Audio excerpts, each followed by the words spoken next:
Hey there tonight. We slip into the muddy, candlelit world of a medieval village where you're a young woman standing at the edge of everything you've known. Tomorrow, you'll become a wife. Tonight, you try to breathe inside a room that smells of tallow smoke and damp wool, where a goat chews hay beside your straw mattress, and your younger siblings snore softly in the corner. Your hands are raw from spinning, your back aches from fetching water, and your mind won't stop circling one truth. This is not a fairy tale. It's a transaction. A deal sealed long before you understood what it meant. And now, your body is the signature. You probably won't survive this without at least 3 new blisters, a public embarrassment, and a lifetime of awkward family dinners. So before you get comfortable, take a moment to like the video and subscribe, but only if you genuinely enjoy what I do here. Drop a comment with your location and local time. I'd love to know where you're drifting off from. Now dim the lights, maybe turn on a fan for that soft background hum, and let's ease into tonight's journey together. The hearth hums beneath your feet. A weak fire flickers against the soot-stained walls, casting long shadows over the tools of daily life. Wooden buckets, iron pots illume in the corner with a thread caught mid-spin. You rise from your low stool, feeling the weight of a wool shift still damp from washing. The same shift you'll wear beneath the itchy blue dress tomorrow, one passed down from your cousin's wedding years ago. It's been mended so many times it's more stitch than fabric. Outside the village hums like a hive.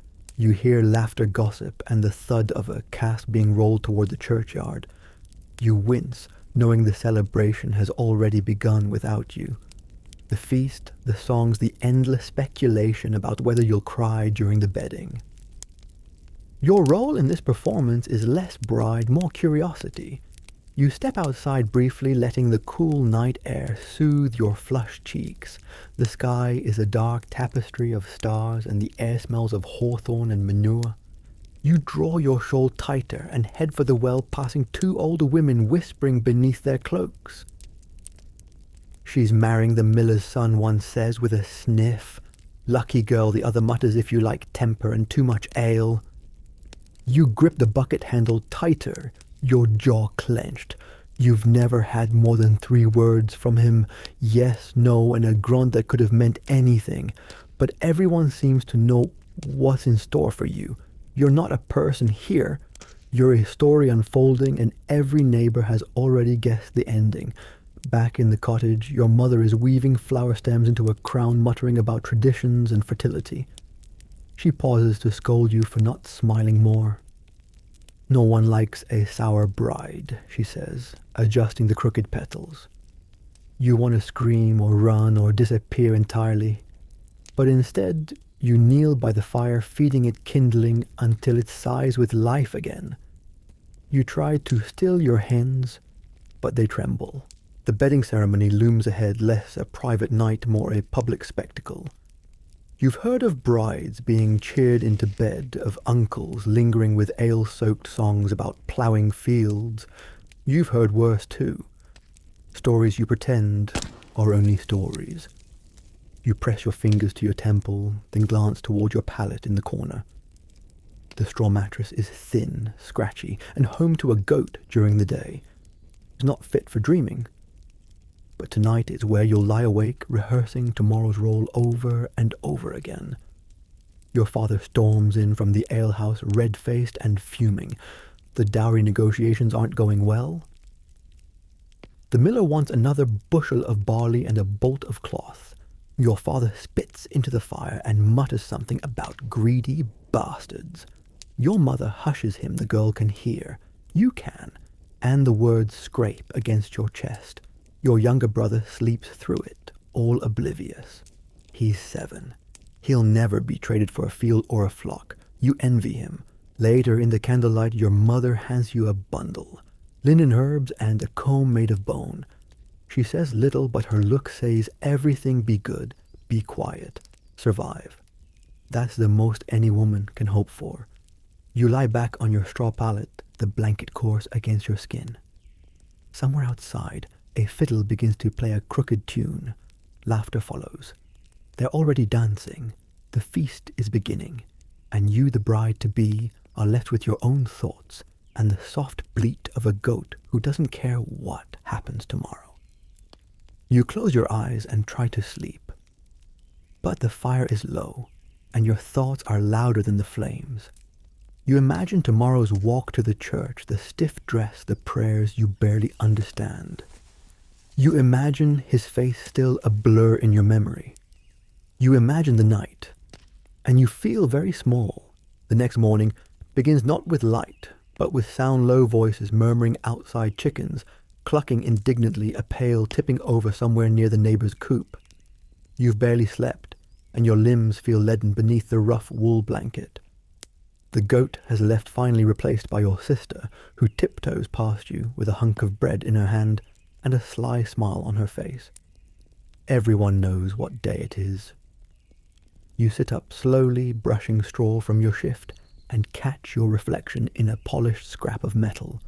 Your eyes are rimmed with fatigue, your hair uncooperative, your skin blotchy with anxiety. You look nothing like the statues of saints in the church, those serene faces with folded hands and perfect halos. No, you look like a girl about to walk the plank. Outside the cottage, the village is already stirring with more excitement than usual. The well is surrounded again. It's always the place for whispers, where stories get exchanged as quickly as buckets of water. You hear your name, twice, 3 times, and then someone chuckles. They say she barely spoke to him. Didn't need to. Her father spoke for her. Bet she cries tonight. You grip the edge of the windowsill. It feels like a courtroom out there, and you're already on trial. In medieval villages, weddings weren't just family affairs. They were communal property. Everyone had a stake in your success, your failure, your fertility. It wasn't just 2 people marrying, it was 2 lineages merging, 2 plots of land linking, 2 reputations tying knots tighter than any priest's blessing. Your dowry, small modest, was still enough to spark gossip, and so was your face, and your silence. You step out and head toward the bakehouse, trying to keep your shoulders square, but the stairs follow like shadows. Old Marta, with her eyes like a hawk, smirks as she arranges loaves on a wooden board. "Big day, girl," she says. "Hope you ate enough. You'll need strength." You mumble thanks, not meeting her gaze. Joke number 1, you think bitterly. If bread gave courage, you'd ask for a whole loaf to yourself. At the well, the whispers swell. A group of women in aprons and sun-worn shawls lean together like a crooked fence. She'll be the talk of the feast. Hope she bleeds. Hope she don't scream. They glance at you briefly, before pretending they didn't. You don't smile. There's nothing polite left in you. In this world, a young bride isn't granted privacy. She's a ceremony wrapped in flesh. Your wedding, your body, your future, it's all community theater now. You're expected to perform purity, submission, and domesticity on cue. Miss a line and you're whispered about for months. Fail entirely and you're pitied at best, shamed at worst. You draw water and notice a smear of dust on your hand. Your mother's going to braid your hair soon. She'll scold you for not washing better. She's always talking about appearances, how it matters that you look the part. But no one talks about how to feel it. Back at home, she's already laid out the dress. Blue. The color of obedience, they say. Faded from use, but patched carefully. She sets to work, braiding your hair, tight and neat, as if she can keep your thoughts from spilling out. "You're lucky," she says softly. "The miller's son has land, a future." You nod. You'll be mistress of a real hearth, not just this smoke pit. You nod again. You'll learn. We all did. You don't ask, learn what? The wedding is at noon, the feast after, then the ceremony, then the chamber, then silence probably, or worse, noise you can't control. And behind it all, the village waits to assess, to measure, to score your performance, like a competition you never entered. You've heard stories of brides slipping away, running into the woods, hiding in the church, feigning sickness.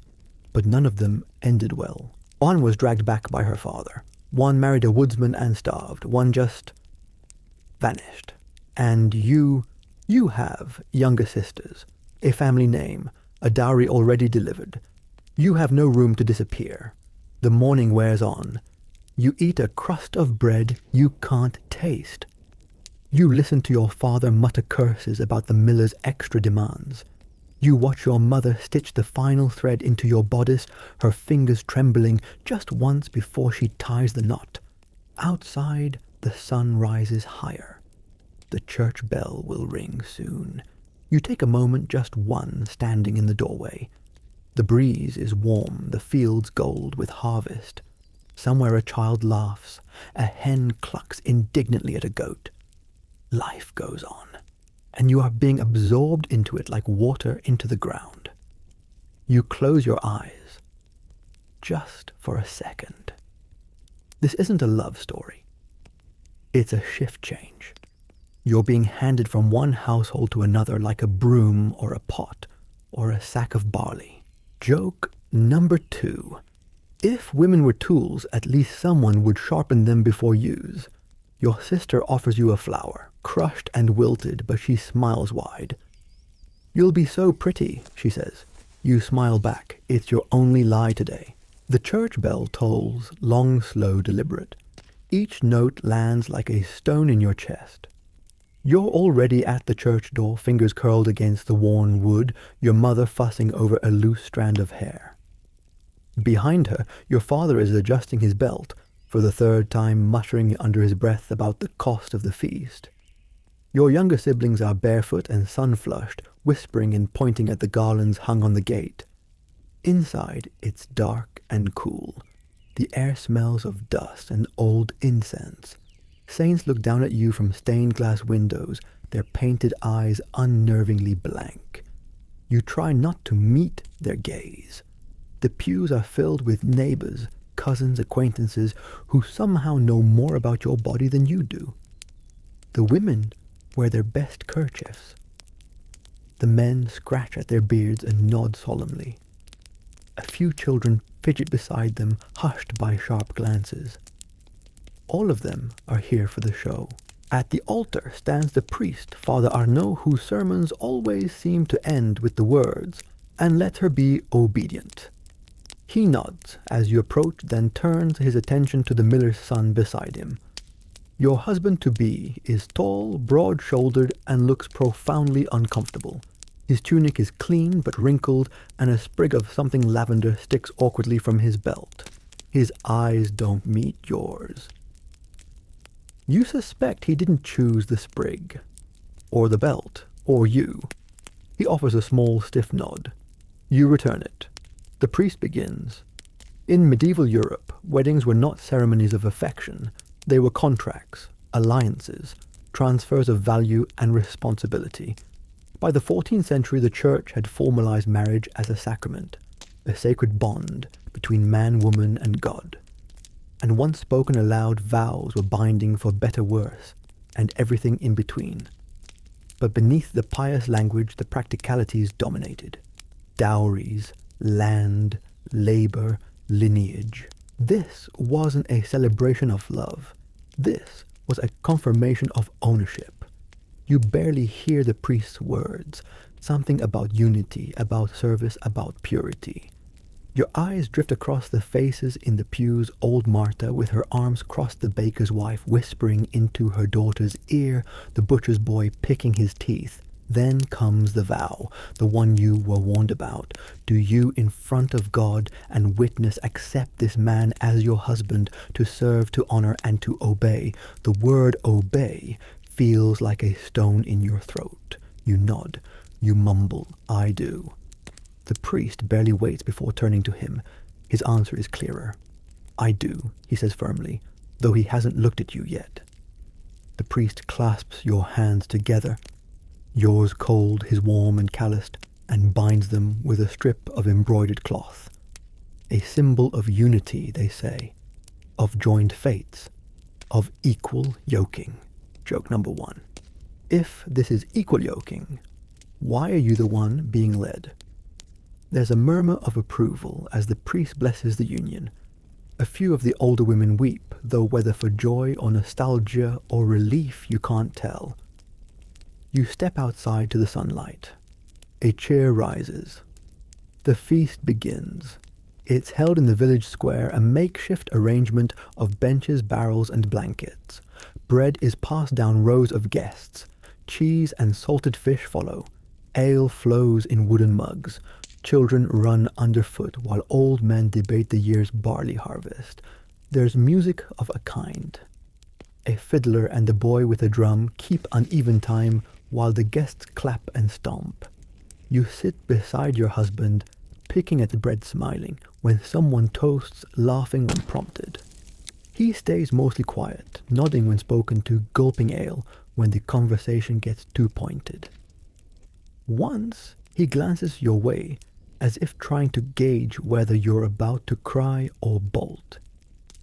You manage a smile. A few guests press gifts into your hands, a carved spoon, a jar of honey, a stitched handkerchief. Old Marta offers you a chunk of dark bread and whispers, "Eat well. You'll need your strength. You want to ask for what exactly?" Later the jokes start. The teasing, the toasts. 2 strong sons, to a fast womb, to a long night and a short recovery. The laughter is loud sharp. Not cruel exactly, but invasive. The butcher's boy winks. The baker's wife smirks. Your mother chuckles, then hides her face in her mug. You feel heat rise in your cheeks. You drain your cup. As the sun dips low, the fiddler plays something slower. A few couples dance, twirling awkwardly in the fading light. Your husband does not ask you to dance. You're grateful. Eventually, the crowd begins to shift, subtle signals, exchange glances, nods. The feast is winding down. The bedding ceremony draws near. In medieval tradition, the bedding was not just private. It was public, communal, confirmatory. The marriage wasn't truly real until it was consummated, and people wanted proof. In some villages, guests would lead the bride and groom to the bedchamber, sing bawdy songs, and watch as the couple undressed at least partially. In others, tokens like blood-stained sheets were offered as evidence. Tonight your village won't demand sheets, but it will demand performance. Joke number 2, if your wedding night had an audience, you prefer a stage and better lighting. Your mother presses a kiss to your forehead. Your sisters grin. The fiddler plays a mocking, lilting tune. A few guests throw petals or crumbs, and then you're inside. The cottage is small. The bedchamber smaller still. The bed itself is made of straw. The blanket rough, the beams above soot darkened. A small torch flickers. The air smells of smoke, herbs, and nerves. You stand awkwardly by the door. Your husband removes his boots. You fidget with the hem of your shift. He clears his throat. "It's a lot," he says. You nod. He looks at you, finally really looks. "We don't have to. Not tonight." It feels like a truce. You sit down. The mattress rustles. The torch sputters. Outside, the village still murmurs. But inside, for a moment, there is silence. You're both still dressed. You sit side by side on the edge of the straw-stuffed mattress, hands in your laps, feet brushing the cool dirt floor. The torchlight flickers across his cheek. He smells faintly of flour and smoke. Neither of you says much. Above, the ceiling beams creak with the soft shifting of night. You can hear a dog bark far off and the crunch of footsteps as the last of the wedding guests stumble home. Somewhere your mother-in-law is probably scouring tomorrow's gossip into her memory. Perhaps she's already decided what kind of wife you'll be based on the curve of your smile or how little you ate at the feast. You rest your fingers on your knees, the silence stretching out heavy but not hostile. He breaks it first. "I thought there'd be more." "Ceremony?" he mumbles, scratching behind his ear. You glance at him. There was enough. He huffs a quiet laugh. "Right." The bedding ceremony, this strange, half-sacred, half-spectacle ritual, has ended not with a bang, but a flicker. He didn't undress you. He didn't try. That alone feels like a miracle. In medieval Europe, this wasn't the usual course. Most newlyweds had no say in what happened once the guests dispersed. The church taught that a wife's body belonged to her husband, and intimacy was not a question, it was a debt. A marriage not consummated was a marriage not complete, and that could have consequences, social, spiritual, even legal. But here you are, fully clothed, slightly confused, unexpectedly relieved. Joke number 1. If this is marital bliss, you'll take the quiet version over the enthusiastic any day.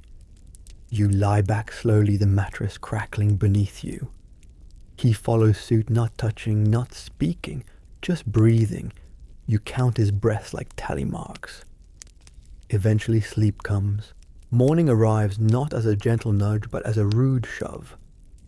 The shutters creak open. The room floods with grey light. A chill hangs in the air. And then you hear it boot on the floorboards. A door creaking wide. Your mother-in-law. She storms in like a general inspecting a battlefield. Her apron is already dusted with flour, her brow furrowed deeper than the plough lines in your dowry meadow. She scans the room, the unrumpled bed, the untouched pitcher of water, the pile of garments still folded near the chest. She sniffs. Fire's weak, she says, like an accusation. You scramble up. He groans but stays lying down. His mother shoots him a look. He rolls over. You move to the hearth, fumble for the kindling. The torch is out, the embers pale. Your hands shake as you add a log. Sparks catch. The flames sputter. She watches. She's not just judging your fire. She's judging you, your submission, your usefulness, your promise. In this house, your husband's authority extends far beyond himself. It wraps around you like a second shift, one you didn't choose but must wear nonetheless. And she, the matron of the miller's house, is its enforcer. You poke the fire harder than necessary, as if your stick might prod some warmth into your chest. Joke number 2. If your husband's the head of this house, his mother is the neck that turns it. She mutters something about bread, then vanishes as quickly as she came. You stare into the fire, its heat warming your face. You wonder how long this trial period lasts, how many days of being watched, weighed, whispered about until you're accepted, if ever. You fetch the sack of flour, coarse, rough, probably from your husband's own mill, and begin measuring. Your hands are clumsy, you spill a little. You curse under your breath, you knead and knead. The dough sticks to your fingers. Your shoulders ache. Your thoughts wander. You wonder how many other brides have stood in this spot, at this hearth, pushing and pulling dough, with fingers still swollen from wedding rings that pinch like expectations. You wonder if they had mothers-in-law like yours, if they too bit their tongue so hard they bled. By the 14th century, women like you learned survival from each other. There were no formal schools for wives, only whispered advice given behind veils of gossip and laughter. Older women passed down practical wisdom in small, vital packages, how to stretch the stew, how to fold the sheets to please a mother-in-law, how to guide a stubborn husband without bruising his pride. Sometimes they gave gifts. Bride's bundles. Tiny pouches of thread or herbs tied with twine and hope. Your mother slipped one into your hand just before the feast. It's tucked into your shift now. It smells faintly of thyme. Historians still debate whether these were practical or symbolic. But in your chest, it feels like a lifeline. Joke number 3. If herbs could solve marriage, time would be priceless. You pause, scraping the sticky dough from your fingers, and stare at the flickering flame. The bundle warms slightly against your skin, a reminder that somewhere out in the village, beside wells and ovens and baby cots, other women have felt this same weight and somehow kept walking. You add more flour. Your hands find a rhythm. You think about Agnes, the wiry neighbor with a voice like gravel and a laugh like a crow. She once told you while drawing water at the well, "Don't argue in public. Whisper your wins in private." Agnes has a drunk husband and 4 healthy children. Her stew never burns. Her house is always tidy. She is feared and admired in equal measure. You aren't sure you want to be her, but you'd like her strength. You shape the dough into a rough, round, tuck it near the fire to rise. The wooden spoon stands like a silent judge nearby. The torch's light has faded, but outside the village hum is growing. Children shouting a cow, lowing a cart rumbling past. You breathe in. Your bread is rising. Your shoulders straighten. You think about the bride's bundle of time, the stories from the well, and the fact that you didn't cry last night. Joke number 4, if marriage is a battlefield, your first skirmish was a stalemate. And that's a victory. The bread is still rising when you catch your reflection in a jug of water, distorted, vague, unfamiliar. Your shift's collar is wrinkled, your braid loose. You look like someone halfway between a girl and a ghost. You splash water on your face. It helps. Outside the window, the village is waking. Carts rattle over cobblestones. Chickens peck at frozen clumps of straw. A neighbor's dog barks with purpose, as if announcing that the show must go on. And in a way, it must. Because now, you are part of this village's rhythm, threaded into its cycle, like a verse in a never-ending song. Your husband appears behind you in the jug's reflection hair, a mess shirt still smudged with flour from yesterday's feast.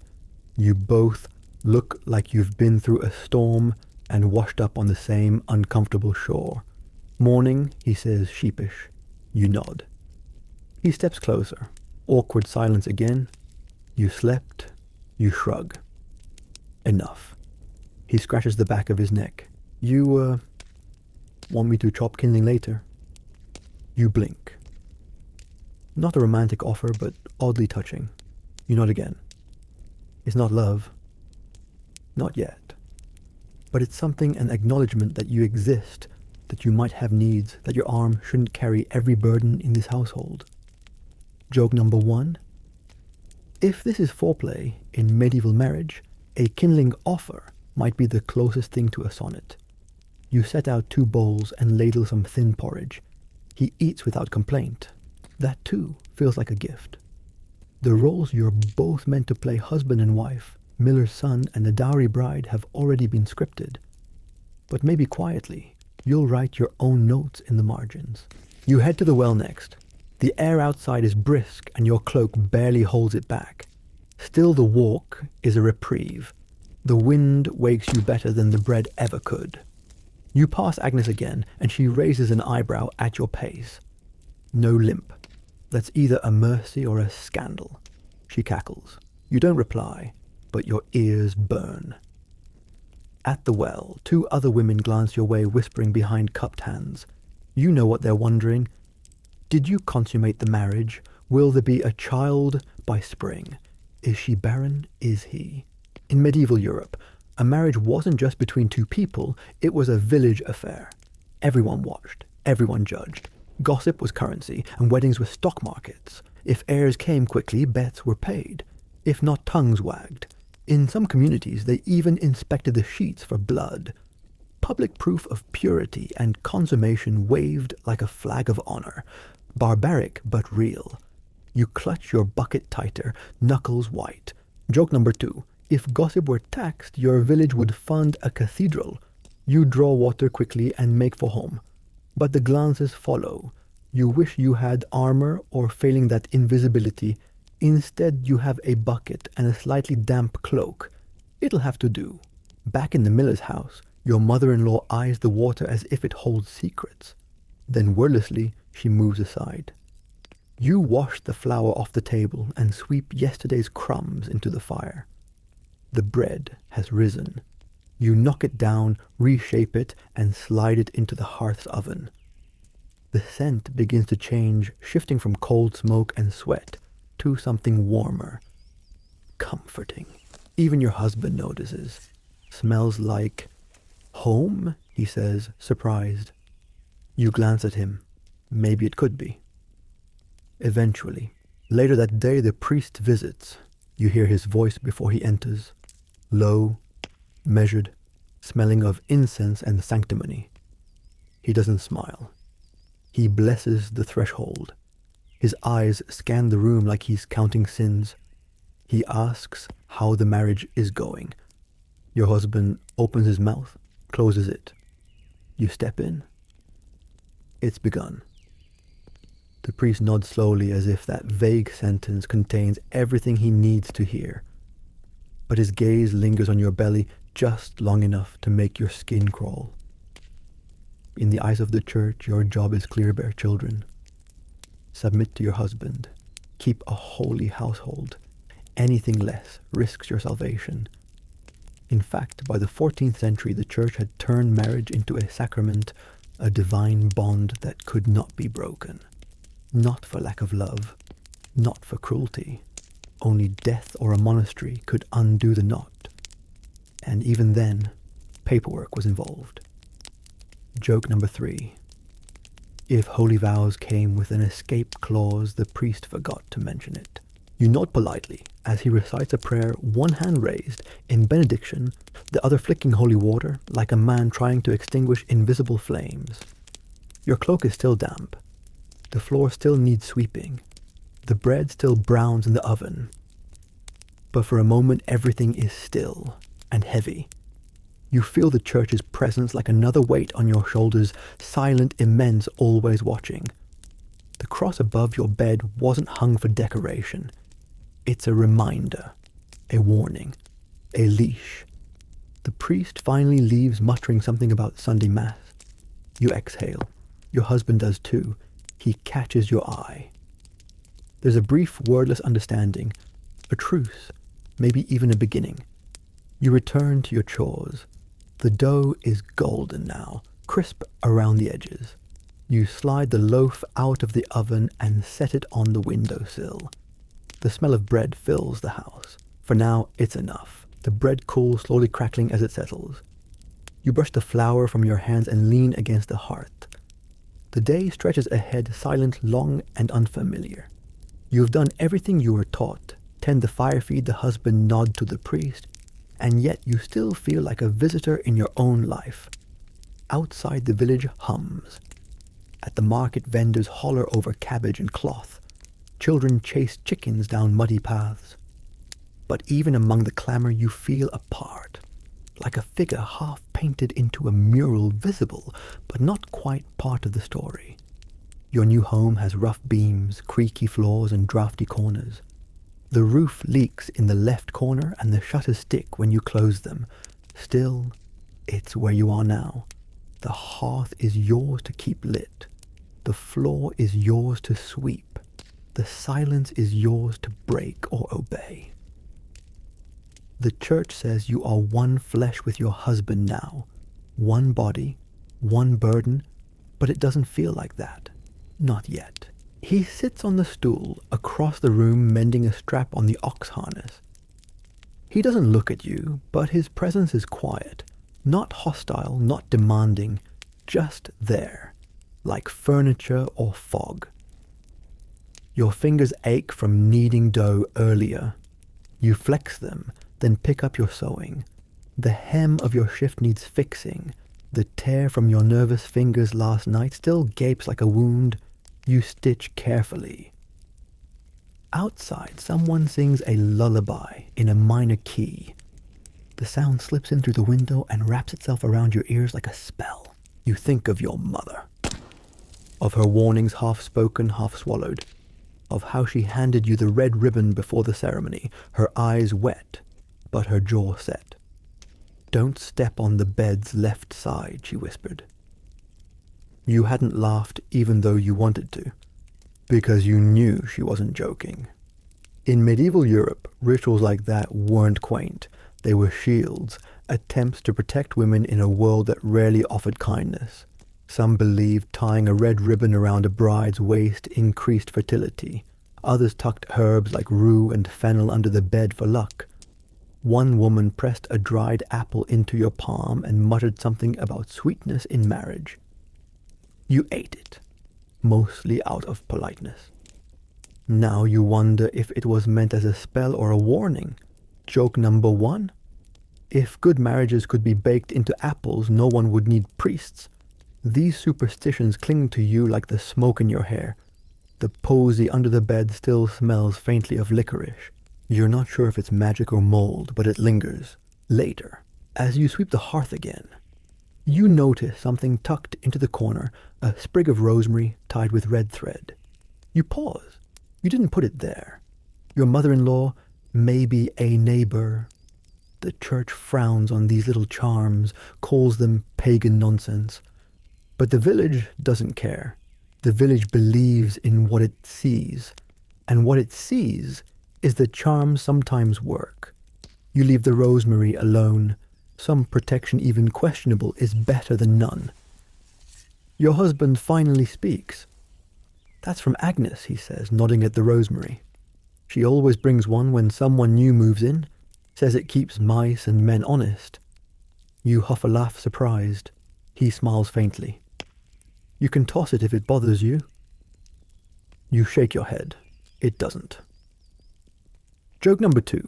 If rosemary scares away dishonesty, the priest should sleep on a mattress of it. He returns to his leather work, and you return to your sweeping. The moment passes quietly, but something about it settles in your chest. Not joy exactly, but possibility. At night you climb into bed on the right side just in case. The straw mattress is still lumpy, the blanket still scratchy, but you're not as tense as before. Your husband lies beside you. Closer this time. He doesn't speak, you don't either. But when his foot brushes yours, he doesn't pull away. You stare at the ceiling's dark beams. They crisscross like the lattice of expectations above you. Church, village, family ritual. All telling you what to be. How to breathe. How to bear children, keep house, obey vows. You think again about the priest's words. The lecture on Eve's sin, the warnings about your role, the weight of being the weaker vessel. You clench your fist. The iron ring digs into your palm. You didn't choose this path, but you're walking it anyway. You think of the stories. Women cast out for failing to bear sons. Families disgraced by quiet wombs. Neighbors who whispered then shunned. And you wonder if you'll be next. Joke number 3. If failure means exile, you might as well pack a bag now. You close your eyes and try to breathe through the thoughts. They stick like thorns. Your husband's breathing evens out. Soft, unbothered. Maybe he's dreaming of fields, maybe of nothing. You wish you could dream. Instead you lie awake, threaded through with doubt wrapped in rosemary and red ribbons, and wondering if tomorrow will be the day you finally feel like someone's wife. Or at least like yourself again. The sun is still hiding, but you're already up. The coals in the hearth have gone cold. Your breath fogs in the morning air as you move through the dim room, gathering kindling like muscle memory. This is your first full day as a wife. No feast, no chance, no watching eyes yet. But their voices echo in your head like lingering smoke. You stir the embers, coaxing warmth from the ash. Outside, a rooster cries. Inside the house is silent, save for the rhythmic creak of the wooden beams. Your husband is still asleep, half curled, his jaw dusted with flour from yesterday. His presence feels realer now, less like a statue and more like a person you're still not sure how to talk to. As the fire crackles to life, your stomach knots. Today you'll need to leave the house. You'll need to walk to the well. You'll need to carry the bucket, not at the gossip's answer the stairs, because even though the ceremony is over, the true inspection begins today. In medieval villages, a bride's morning after wasn't private. It was a ritual in itself. People watched, they whispered. Some even expected proof-stained sheets, flushed cheeks, the slow, limping walk of success. And if there wasn't proof, rumors bloomed like mold. You pour water into the kettle. The clang echoes. Soon the village will begin to ask, did they consummate it? Did she fulfill her duty? Did he? The word consummation sounds heavy in your head, thick like uncooked dough. It's a church term, a legal one, but in your bones it feels like a test. You're failing in secret, because you didn't. Not last night, Your husband's voice, gentle, hesitant, still echoes. We don't have to. Not tonight. You didn't know whether to cry or thank him. So you nodded and lay still and pretended that relief didn't taste like guilt. Because in medieval Europe, that moment what did or didn't happen between two people in the dark could determine the future of a marriage. It wasn't just about love or desire. It was a legal anchor. If it didn't happen, the union could be annulled, the dowry could be returned, and your worth questioned. Joke number 1, if intimacy is a law, you'll need a lawyer more than a lover. You pour tea leaves into the kettle and let the steam rise. Your husband stirs in the other room. You don't turn around. You think back to the feast, the teasing from other wives, the way they pressed gifts into your palm, dried apples, nuts of rosemary, tiny sachets of herbs. A neighbor handed you a vial of spiced wine, whispering, warm blood, warm bed. You sipped it last night and gagged. It tasted like cloves and regret. Historians now debate whether those concoctions were real aphrodisiacs or just placebos laced with hope. But lying on that straw mattress, the wine only made your stomach twist. The posy under the bed still smells faintly of fennel. Your mother-in-law had slipped it there without a word. A bouquet meant to warm the womb, they say. It only chilled your nerves. Joke number 2. If herbs could fix a marriage, every field would grow fennel. You grip the wooden table and stare into the fire. The world expects you to become someone else overnight, not just a wife, a vessel, a hostess, a woman who knows how to walk through a market with her head high and her belly ready for airs. But you don't feel like any of those things. You still feel like the girl who used to climb the apple tree near the chapel just to see the river glint. Your husband enters, rubbing his eyes. He doesn't speak. You hand him a cup of tea. He nods and sits. You both drink in silence, the tea steaming between you like a fragile truce. He clears his throat. You go into the well today? You nod. He nods too. A beat. If they say anything, he adds, don't let it get to you. You blink. He means the gossips, the whispers. You nod again, unsure how to thank him without sounding scared. Because you are scared.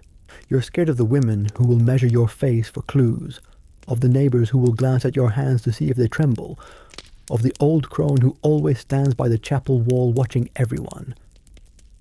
You're scared of what it means if you're not good enough. Joke number 3. If courage were sold at the well, you'd bring every coin you own. You dress slowly. The shift hangs loose on your frame. Your hair smells of ash. You pin it back with the bone comb your aunt gave you. A wedding gift. She said it was lucky. You're not sure what that means anymore. The bucket is heavier than usual, or maybe your arms are just tired from holding up expectations. You step out into the cold morning. The village is stirring. Carts creak. Chickens scatter. Someone calls to a child. You walk with careful steps. The first face you see is Marjorie's. She gives you a slow smile. Not cruel, not kind, just knowing. Another woman joins her. Then another. You reach the well. The rope creaks as you lower the bucket. Nobody says a word, but you can feel them circling like cats purring with curiosity. One finally speaks. You look pale, dear. You force a smile. Didn't sleep much. First nights are like that. Another chimes in. A third hums a tune, an old one about wedding beds and open windows. You say nothing. Just pull the bucket up, water sloshing. The weight in your arms is nothing compared to the weight on your shoulders. As you walk away, you hear them whisper. They always do. You let them. Because what else can you do? You survived the first night. Now you'll survive the first day. And then the next, and then the next. The door creaks softly behind you as you step back into the house. The cold from outside clings to your sleeves, but inside the hearth crackles gently, a small comfort in a world that seems to demand too much warmth from you already. Your husband is gone now, likely to the mill. He hadn't said much before, leaving only a quiet nod, a glance that lingered too long without words. You think it might have been kindness, or maybe guilt, or maybe neither. The truth is, you're still strangers, sharing a bed, a house, a future neither of you wrote. You sit by the fire bucket by your feet and breathe. Today is about more than rumors. Today your role begins in full. You are the wife of the miller's son. You're expected to run this house, cook the meals, mend the clothes, keep the fire going, and eventually grow the family. Not because anyone asked what you wanted, but because this is the rhythm of medieval wifehood. In the 14th century, a peasant wife's duties began at dawn and rarely ended before darkness returned. You were the household's quiet engine, feeding chickens, spinning wool, baking bread, sweeping soot, and tending to children when they came. There were no manuals, no training, just the gaze of your mother, your aunts, your neighbors.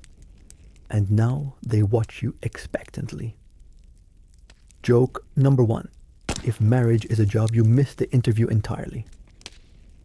You glance around the small cottage. It smells of smoke-damp straw and faint licorice from the old posy still under the bed. The iron pot bubbles gently over the fire. A half loaf of bread sits on the table. You tear off a piece and chew without tasting. Your stomach is too tight for hunger, but you eat because you should. That too is a lesson passed down. Do what must be done. You hear a knock at the door.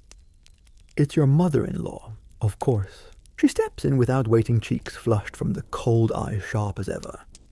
She gives the room a quick once-over nose, twitching at the scent of herbs and ash. House is warm, she says. A neutral statement, possibly a compliment, possibly a test. You nod. She sets a bundle of cloth on the table, linen to mend. And your husband'll want stew tonight. He's always hungry after flower work. You nod again. Your voice feels caught somewhere in your throat. She sits, watches you. Then too casually, the women at the well said you were quiet. You feel your jaw tighten. She raises an eyebrow. Nothing to be ashamed of, she adds. But quiet makes people wonder. You meet her gaze. She smiles tight, knowing. I told them not to pry. You wonder if she believes her own words. Joke number 2. If silence were armor, you'd be a knight by now. She rises and dusts her hands. I'll be by again tomorrow. We'll check your spinning. And I'll bring rosemary better for your nerves than whatever's under that bed. With that, she's gone. You exhale only after the door shuts behind her. You begin to sort the linen. There's a hole in one hem, a tear in another. You thread the needle slowly, your fingers fumbling at first. But it comes back. Your body remembers what your mind cannot focus on. Stitch, pull, tie, repeat. Medieval wives were expected to know these things, to patch clothes, mend tears, and never let a family go threadbare. A woman's skill with needle and wool was a kind of currency, one that could buy her peace or scorn. In some villages, brides wore a housewife's belt, a leather strap hung with keys and tools symbolizing her control over the household. Your mother had one. So did your grandmother. Heavy with loops and clinking with responsibility. You don't have one yet. You're not sure if that's a relief or a delay in sentencing. Joke number 3. If belts mean power, you'd prefer a sword. You pause your stitching and glance at the window. A child runs past, chasing a dog. The air outside is bright, but you don't feel ready to step back into it. Your thoughts drift again to last night, to the way your husband's hand hovered for a moment before falling back, to the space between you both too large for comfort, too small to ignore. The church would say you owe him your body. The village would say you owe him an heir. But neither asks how it feels to be unsure, to be tender in your silence, to wonder if the kindness of not tonight was just temporary or a sign of something gentler. You remember the priest's words, the marriage debt must be paid in full. You want to scream, but instead you thread another needle. You stitch, you breathe, you continue. Later you step outside. The sky is a pale blue, clouds thin like worn linen. You carry scraps to the compost and fetch herbs for the evening stew. The women at the well aren't there today, but their whispers hang in the air like smoke. You move carefully as though every step might trigger a new rumor, yet something in you starts to settle. The quiet has become familiar. The weight of the ring on your finger feels less foreign. The walls of the house are still cold, but they're yours now, sort of. Maybe. As you head back inside, you hear a laugh. It's him, your husband. He's returned, covered in flower voice, warm, chatting with a neighbor by the gate. He glances at you, smiles. It's small, but you return it. Maybe that's enough for today. The days slip into rhythm, not soft, but steady like the wheel of the mill groaning through each rotation. Morning fire, bread dough, spinning, stitching. Gathering herbs, watching the door, watching him. You and your husband share meals now. Small words, observations about the chickens, comments on the weather. Once he laughed when you spilled flour on your nose. Another time he asked if you liked fennel, because that's what his mother always used in stew. These are not grand romantic gestures, but in this life they are something. Still each night the straw mattress remains a silent stage. Each night the weight of unspoken expectations hums in the stillness. He never pushes, but you feel it. Not just from him, but from the village, the church, the memory of the bedding ceremony, like a stain in the dark. And now, the idea of intimacy, physical, inevitable, hangs above you, like the rafters, old, creaking, inescapable. In medieval Europe, consummation was more than tradition, it was legal validation. Without it, a marriage wasn't complete, especially in peasant life where land labor and legitimacy depended on heirs. And the church, oh, they had thoughts. By the 14th century, canon law framed consummation as sacred obligation, the marriage debt they called it. A mutual duty, but like everything else, women bore the heavier weight. Failing to consummate could void the marriage, or worse, invite gossip, shame, and sin. Joke number 1. If marriage is a legal contract, no one warned you about the fine print written in whispers and innuendo. The pressure is not subtle. You remember the priest's lecture? A union unsealed is a path to temptation. You remember the feast, the way the older women joked not kindly about strong sons by harvest. You remember your mother's red ribbon now hidden in your box of trinkets, as if any of these things will make tonight easier. You prepare the fire brush straw from the bedding. Your husband watches. He says, "I can sleep on the floor." You blink. He shrugs. If it helps, you shake your head. No, that would just start more rumors, or confirm them. He nods, once silent. Then he reaches under the bed and pulls out a small jug. Spiced wine, warm, fragrant, the same kind from the wedding feast, the same kind your mother-in-law pushed into your hands that night saying it would help settle your nerves. He pours 2 cups, offers one, you take it. In medieval times, these spiced possets were more than drinks, they were rituals. Honey, cinnamon, herbs said to stir the blood. Historians argue whether they worked or were just placebos wrapped in tradition. Either way, you drink. And it does help. A little. Not because it numbs you, but because it breaks the silence. You sit on the edge of the bed cup, warm in your hands. He sits beside you, not touching. Then softly, "I'm not sure how this is supposed to go." You turn to him. "Me neither."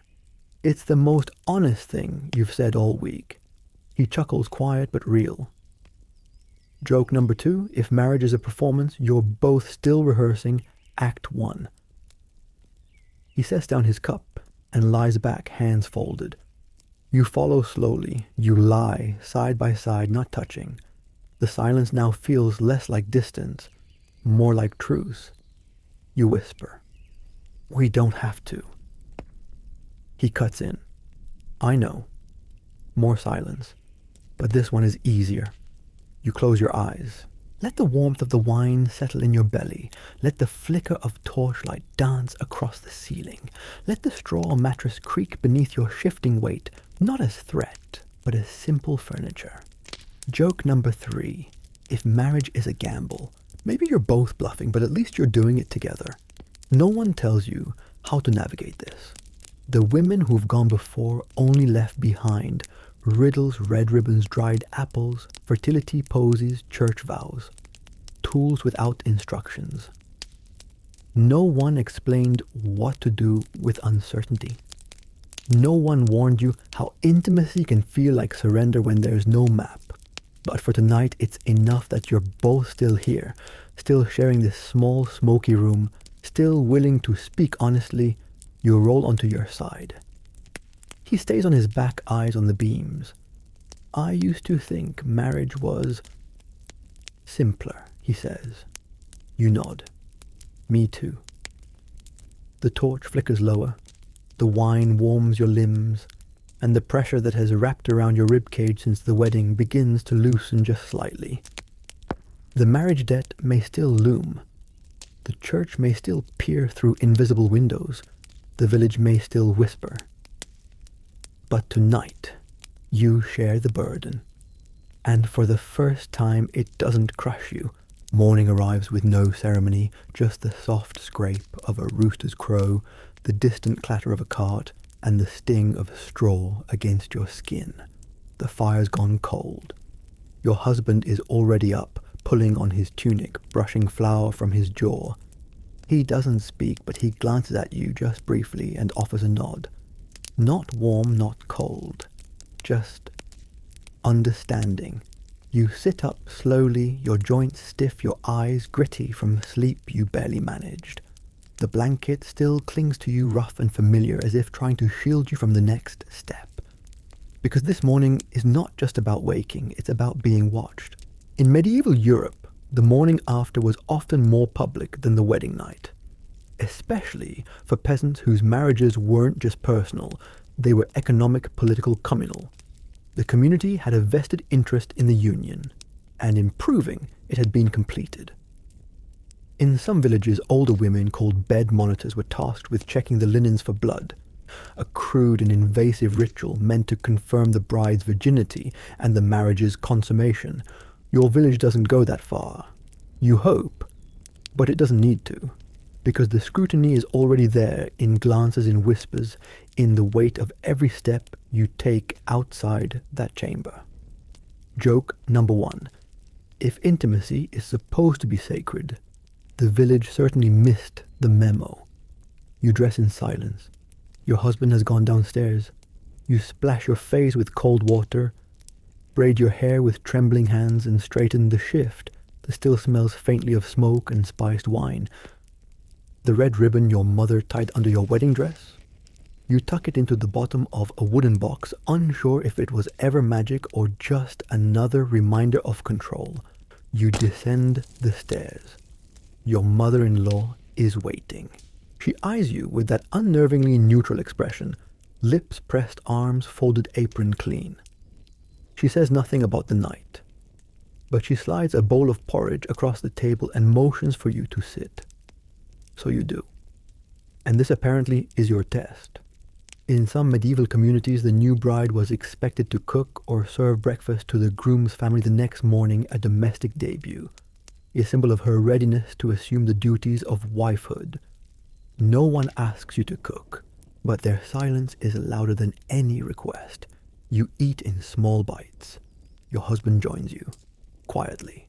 His presence feels like a small shield against the invisible spears of expectation. Your mother-in-law finally speaks. The well's busy this morning, she says. They'll ask. She doesn't say what. She doesn't need to. You glance at your husband. He shrugs, then says, "We're fine, that's all." It's not exactly gallant, but it's something. You step outside later, a basket in hand, to gather eggs, to fetch water, to be seen. The village greets you with smiles that are not smiles, questions that are not questions, observations framed as compliments. "You're glowing," one says. "Must have been quite a night." You smile politely. Say nothing. Joke number 2. If gossip were a crop, your village would be in its golden harvest. You pass the well, where a group of women pretend not to watch you. You kneel to fill your jug. The water reflects your face, tired, weary, but intact. Someone laughs nearby. You keep your face steady. You rise. You remember stories of brides who were ridiculed, scrutinized, even punished if the village didn't approve of their performance. One girl was sent back to her father's house. Another was forced to carry firewood for a week as penance for a shameful union. Your story will likely be less dramatic, but it's still public property.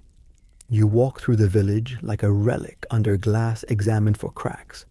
And the worst part, even if you pass the inspection, there will always be another one, a new expectation, a new test, a new whispered joke. You are no longer just you. You are the miller's bride. That night, back on the straw mattress, the bedchamber quiet again, you breathe easier. Not because the pressure is gone, but because you survived it. You glance at your husband. He's already asleep, snoring faintly, the flour stain on his shoulder, faded but still there. You wonder if he feels the weight of the village the way you do, or if his yoke is lighter. Either way, the worst part of this beginning seems to have passed. You lie back, stare at the beams overhead, and let your thoughts slow.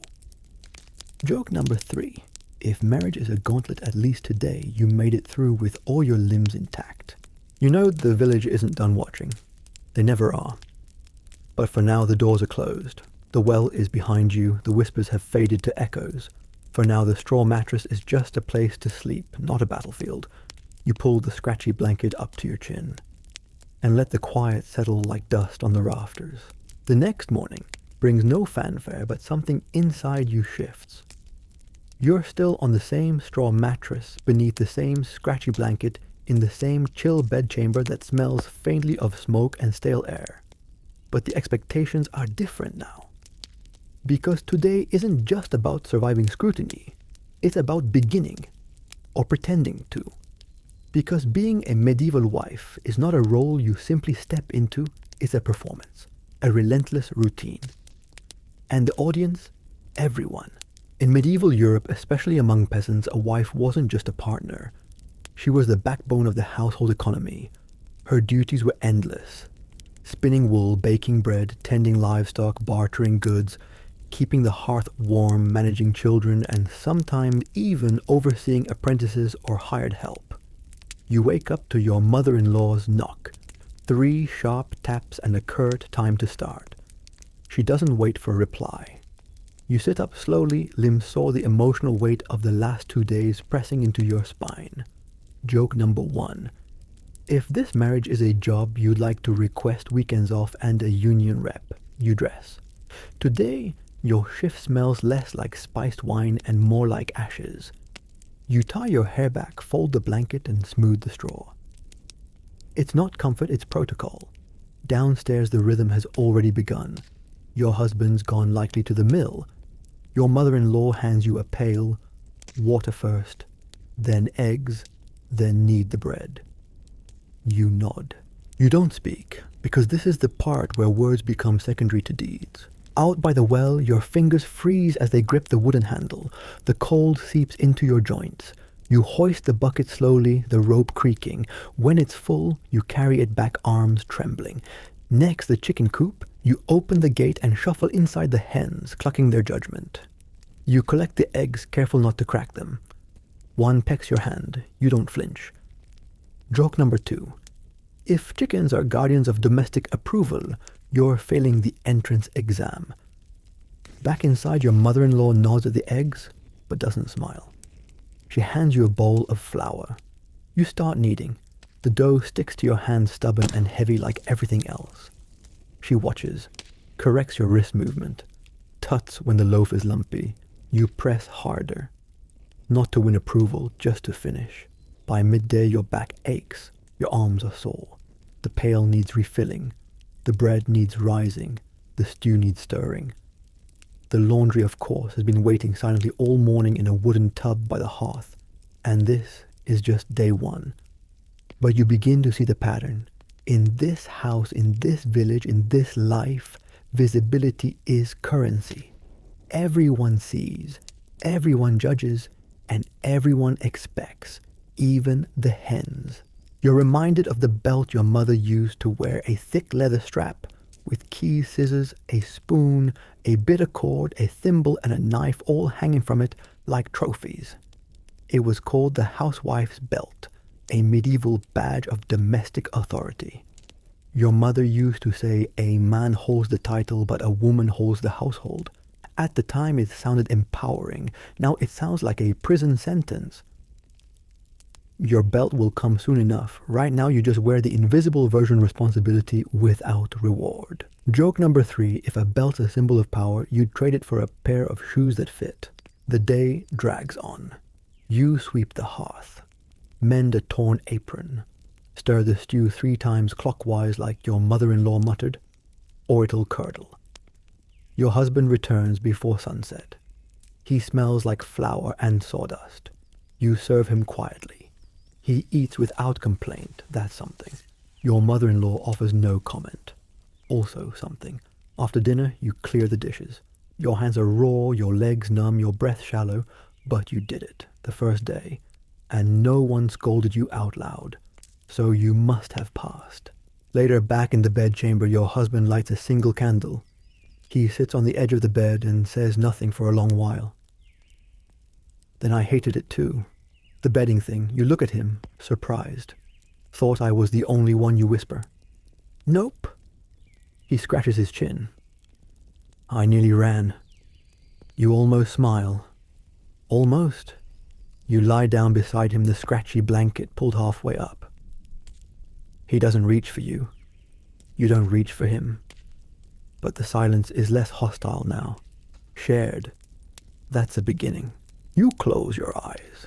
Your fingers ache. Your back throbs. But for a brief moment, you feel something like calm. It won't last. You know that. But it's enough for tonight. Because in a world where control is a myth and choice is a whisper, a small moment of stillness feels like a revolution. You wake before the rooster this time. Not out of duty, though that will come, but because your mind never really shut down. Sleep was more of a pause, like holding your breath underwater and hoping you'd resurface somewhere gentler. But morning has found you exactly where you left off in the miller's house, wrapped in a blanket that feels more like burlap than comfort, staring at the beams above, listening to the first creaks of wood and wind outside. Today you start again.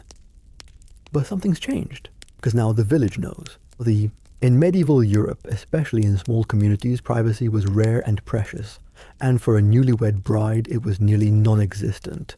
Your marriage was not just between you and your husband, it was a communal contract. One that your neighbors felt entitled to inspect, literally. You tiptoe downstairs. Your mother-in-law is already tending the hearth. She doesn't greet you, but she nods an improvement maybe. There's a knock at the door, a sharp, insistent one. She doesn't move. You get it, she says. You hesitate, but then obey. You open the door slowly and find 3 women on the stoop faces, from the feast cheeks pink with the cold and curiosity. One of them, a wide-shouldered woman who had toasted loudly the night before, smiles. Morning, bride. You nod politely. We just came to check, if you needed anything. The emphasis is unsubtle. Joke number 1. If check on you means sniff for scandal, the village is fully stocked with bloodhounds. You assure them you're fine. They peer inside anyway. They ask about the stew, the laundry, whether you slept well. Your cheeks burn, but you nod again. You're learning that nodding is the safest currency. The wide-shouldered woman's eyes flick to the stairs. Good, she says finally. We'll let the others know. Others, you close the door, heartbeat in your throat. Back then, the morning after wasn't always quiet. In some regions, especially rural parts of England and France, bed inspections were a real, if informal, tradition. Some families even paraded the bedsheets to prove consummation, often looking for blood as a sign of virginity and success. You'd heard those stories. You prayed your village wasn't that medieval. But the pressure is the same, maybe quieter, maybe wrapped in a loaf of bread, gifted by a neighbor who just wants to see how tired you look. And now you're a character in their narrative, a fresh story at the well, a new subject at the alehouse. Your womb, your walk, your breakfast, everything is content. You need dough with a vengeance. Not because you're angry, because it's the one thing you can control. Later that day, your husband returns early. He carries a small cloth parcel. He places it on the table and steps back awkwardly. You look at it, then him. He shrugs. It's soap. You unwrap it carefully. It's lye soap, roughly cut and smelling of herbs.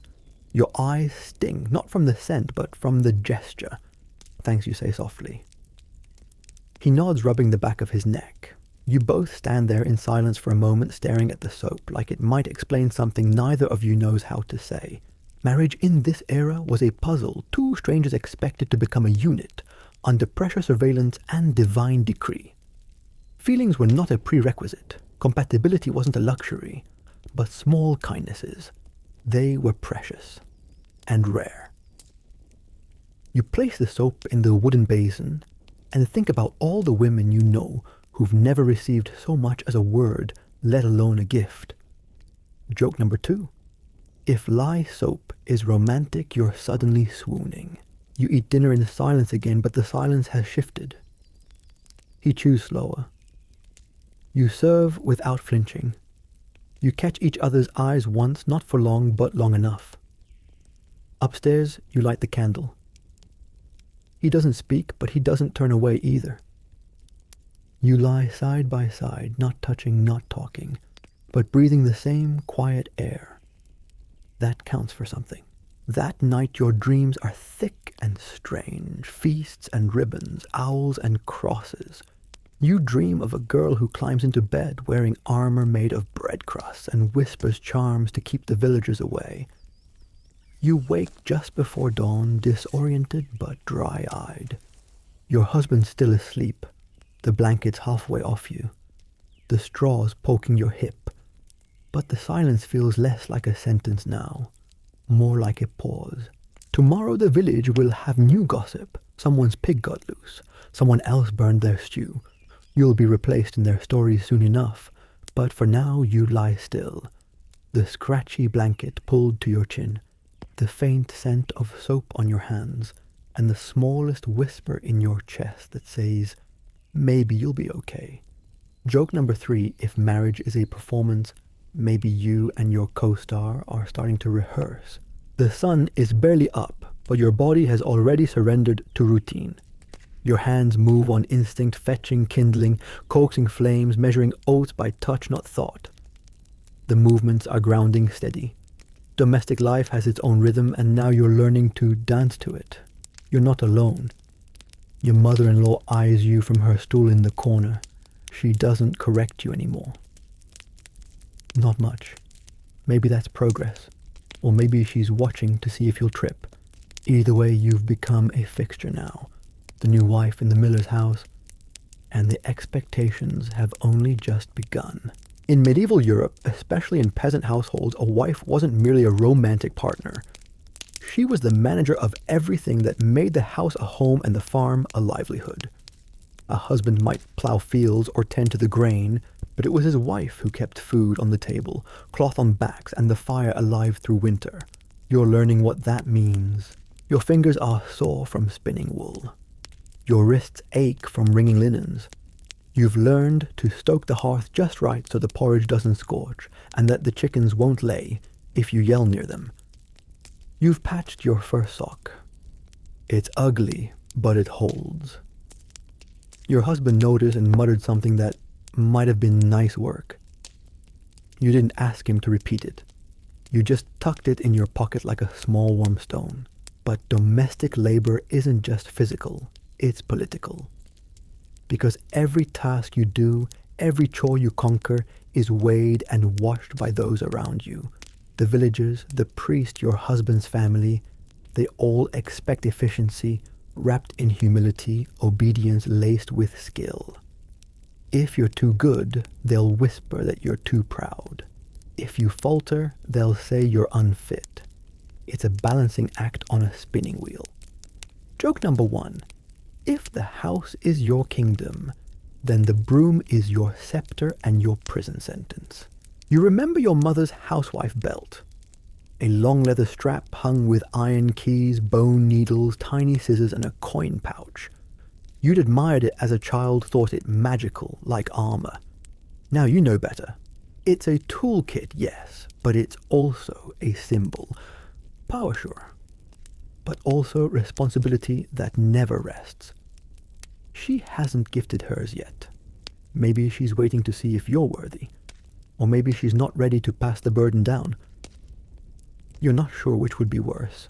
One afternoon, you join the other women at the river. It's laundry day.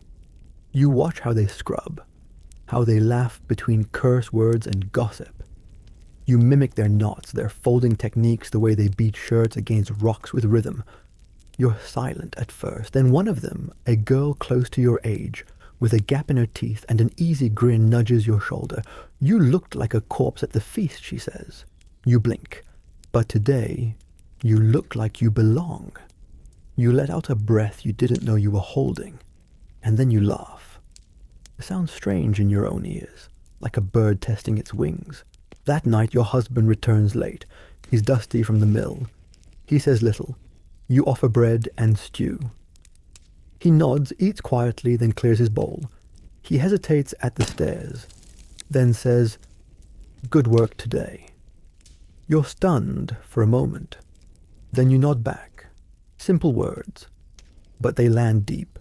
In medieval marriages, affection was rarely spoken outright, but it bloomed in gestures, in fetched water, in shared chores, and softened glances over stale bread. You're beginning to recognize these signs. They're not love poems, but they're something, maybe even the seed of something more. Joke number 2. If medieval romance were a language, it'd be written in chores and translated by silence. You light the candle in the upstairs room. The posy under the bed still faintly scents the air with licorice and dust. The iron ring on your finger is no lighter, but it's familiar now. Less a shackle, more a mark.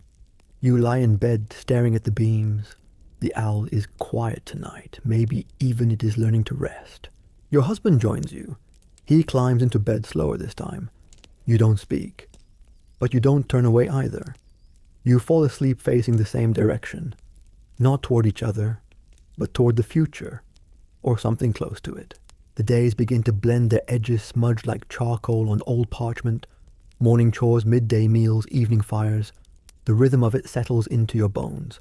But even as you find your place in the house, another truth rises like mist over the fields. This marriage, this home, this role, it isn't just about survival. It's about legacy. You were never the story. You were always the vessel. In medieval Europe, lineage wasn't just a family matter. It was the backbone of power, land, ownership, and memory. Names meant something. Land meant everything.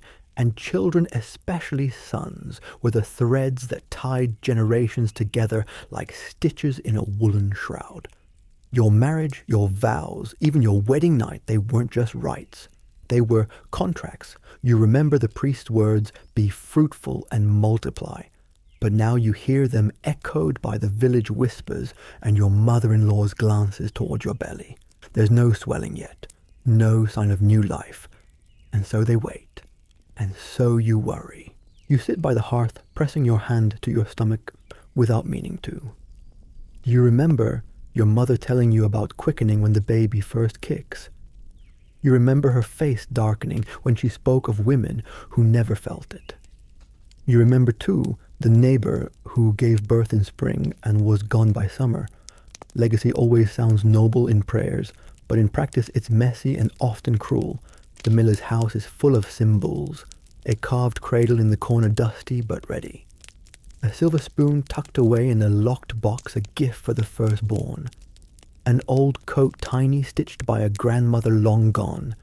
You're surrounded by the weight of ghosts not yet born. Joke number 1. If legacy is a ladder, you're expected to climb with no rungs in sight. Your husband says little about it. He rarely speaks of children, but you catch him glancing at the cradle once when he thinks you aren't looking. His face unreadable, maybe hopeful, maybe fearful, maybe just tired. You don't ask. He doesn't offer. This too is a kind of intimacy. Outside, the village continues its endless rhythm. Babies are born. Names are passed down. Boys inherit fields. Girls are given away with their weight in flax. At the well, you hear a woman brag that her daughter's child has her nose and her husband's stubbornness. Another says her grandson already grips tools like a man. You smile and nod, but your chest aches. You think about the red ribbon under your wedding dress, the fertility posy under the bed, the church's prayers and the village's pressure. You wonder how much of motherhood is magic and how much is demand. You recall the stories of names, how families trace themselves back through ledges, saints and scandals, how a single name can redeem a bloodline or ruin it. You don't want a legacy carved in stone. You'd settle for something quieter, a child laughing in the field, a name whispered in love, not duty. But no one asks what kind of legacy you want. They only ask when. That evening, the priest stops by. He blesses the house, mutters a prayer over your hearth, and hands you a small charm, a wooden disc etched with a cross. A gift, he says, to watch over future generations. You thank him, but the charm feels like a countdown, as though your womb is a clock, and you're already late. Joke number 2. If babies are blessings, then wombs are banks, and you're already overdrawn. Your husband watches you that night as you light the candle. His expression is unreadable again. Then he says, "We're okay." Right. You nod. We're okay, and maybe you are, or maybe you're just learning how to carry the weight together. In medieval households, the pressure to produce heirs was immense, but sometimes softened by partnership, by understanding, by quiet loyalty. You don't know if you love this man, but you know that you're beginning to trust him. And in a world where trust is rare, maybe that's enough. The moon is high now, the cradle remains empty, but your hands are steady, the house is warm. Your name for now is spoken with respect, not fear, not shame, just recognition. Joke number 3. If legacy is a story, then you're still writing the first chapter, one hearth-warm page at a time. You fall asleep with the charm under your pillow and dream of nothing at all. The rooster crows before the sun breaks, its voice cracking like old wood. You're already awake. Not because you slept poorly, though you did, but because today is different. Today you rise not as a bride, but as a wife. The bedchamber is still dark, though the grey light creeps through the shutters like a whisper. Your husband snores a faint now, almost delicate. The scratchy blanket still clings to your shoulders, more symbolic than warm. The mattress beneath you groans as you move a sound that's becoming oddly familiar. Outside the village is already stirring buckets, sloshing dogs, barking carts, rumbling over cobblestone. Life goes on. It always does. But inside you feel it shift. Your role, your rhythm, your reality. In medieval Europe, a new wife didn't ease into her duties. She was dropped into them like dough into boiling broth. Within hours of her wedding night, she was expected to manage the hearth, prepare meals, mend garments, tend animals, and if she was lucky, catch her breath. Your mother's words come back now, sharp and steady. The fire won't light itself, and neither will the respect. Joke number 1. If being a wife came with training, the first lesson would be, don't sit down. You fumble through the house in your shift, lighting the hearth the way your mother taught you, bundle the straw tuck, the coal whisper a curse for good luck. Smoke curls up into the rafters. You cough once, then twice, then laugh.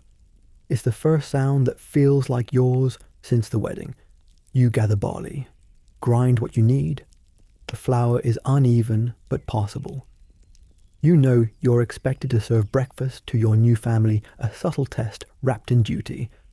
Your hands work without asking your permission, your mind floats elsewhere. You remember your mother's first morning after her wedding, how she burned the oat cakes and cried in the barn. Your father never let her forget it. But her mother, your grandmother, gave her a wink and a whisper. Let them mock you once, then feed them so well they forget why. You smile at the memory. You'll aim for unmemorable perfection, just enough salt, just enough quiet. You stir the porridge as the sun spills through the slats. Your husband appears in the doorway, still rubbing his face, his hair messy with sleep and flour dust. He pauses, looks at you. Morning, morning. It's awkward but soft. He sits. You serve. You don't speak of last night, of what did or didn't happen. But in the silence, there's no resentment, no pressure, just a shared understanding. The village is watching, but maybe you can learn to close the shutters now and then. Joke number 2. If marriage's theatre breakfast is the first encore, your mother-in-law enters next. Her eyes sweep the room like a cat judging furniture. She nods once. Not approval, not affection, but perhaps a truce. You serve her a steaming bowl without comment. She eats in silence. The morning passes. No mention of bloodied sheets. No comment about swelling bellies. Just chores, spoons, fire, and the quiet possibility of peace. As you sweep the hearth, your thoughts turn inward. Maybe this role you didn't choose is still yours to shape. Maybe wifehood doesn't have to mean erasure. Maybe you can bake bread and still hold your own thoughts. Maybe you can raise children and still raise your voice. Maybe the church and village can dictate your duties, but not your spirit. Not if you hold tight to it. Not if you choose to soften rather than shatter. You press a hand to the warm stone of the hearth. It's yours now, not just as a tool, but as a symbol of warmth, of labor, of quiet power. In medieval Europe, the hearth was the soul of the home. It was where stories were shared, food was made, and lives were stitched together one ember at a time. You think maybe, just maybe, you can begin yours here. Not as a bride, not even as a wife, but as yourself. A girl with soot on her cheek, flour on her fingers, and a name no one gets to rewrite. Joke number 3. If survival is a recipe, you've already learned the first ingredient: endure. The morning light floods the room now. You open the door. The village waits outside, same as always, but you take a breath, step out, and carry the warmth of your hearth with you. And now the story fades. The torches have burned down to soft embers. The songs have fallen silent. The villagers have returned to their routines, buckets in hand, gossip on lips as the wheel of life turns on. And you? You lie still now in your bed, wrapped not in scratchy linen, but in the quiet understanding that even in the harshest times, people found ways to endure, to smile, to soften, to survive. The medieval bride we walked beside tonight didn't ask for her role. She didn't choose the bedding songs or the cradle waiting by the fire. But she chose to wake up day after day and shape her corner of the world with quiet strength. She is not so different from you. Just another soul trying to make peace with the life handed to her. So as you drift into sleep, let her story remind you of this. Even when the world demands too much, even when the crowd is loud and the house is cold, even when the ring on your finger feels heavier than your own name, you are still allowed to hope, still allowed to breathe, still allowed to take up space in your own story. Now let the crackle of imagined fire carry you away. The past has been told. The night is quiet again, and you, weary traveler, have earned your rest. Soften your breath, sink into the stillness, and let the quiet cradle you just like the straw bed once held our quiet bride. Sleep well, and until next time, stay curious, stay gentle. Good night.